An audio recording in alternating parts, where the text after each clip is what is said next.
এই প্রোডাক্টটি জাপান এবং ভিয়েতনামের সমন্বয়ে তৈরি, দুইটি দেশ থেকে আসা প্রোডাক্ট। দেখেন প্রোডাক্টটি খুবই সুন্দর, পাউডার ফরম্যাট। এই যে দেখেন আমরা এটা দিয়ে দিলাম, আমরা এটা ভাবে গুলিয়ে নিব এবং এটা খুব সুন্দর একটা সেন্ট, খুব ভালো লাগবে। এরপর আমরা দিব হচ্ছে ইকো প্লান্টন এল।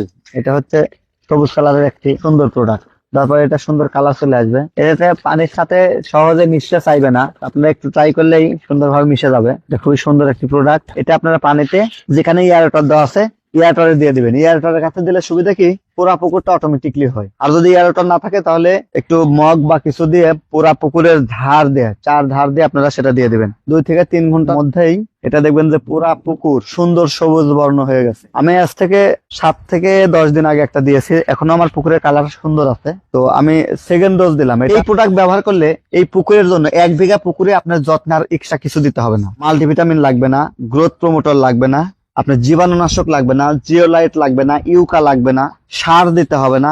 এই দুইটা প্রোডাক্টেই কাজ হয়ে যাবে। কি কি বেনিফিট পাবেন? প্রথমত অ্যামোনিয়া গ্যাস জিরো করে ফেলবে। দ্বিতীয়ত হচ্ছে পানিতে জোপ্লান্টন এবং ফাইটোপ্লান্টন তৈরি করবে। তৃতীয়ত পানিতে পানি এবং মাটির পিএইচ নিয়ন্ত্রণ করবে। চতুর্থ নাম্বার, পানিতে থাকা যে দ্রবীভূত অক্সিজেন এটার পরিমাণ বাড়া তুলবে, বিদ্যমান করবে, সঠিক করবে। অর্থাৎ 5.5 থেকে 6.5 মধ্যে চলে আসবে, অক্সিজেন বৃদ্ধি হবে। 5 নাম্বার যে সেটা হচ্ছে অতিরিক্ত রোদের কারণে যে ব্লুম তৈরি হয় পুকুরে, এই ব্লুমটা তৈরি হবে না।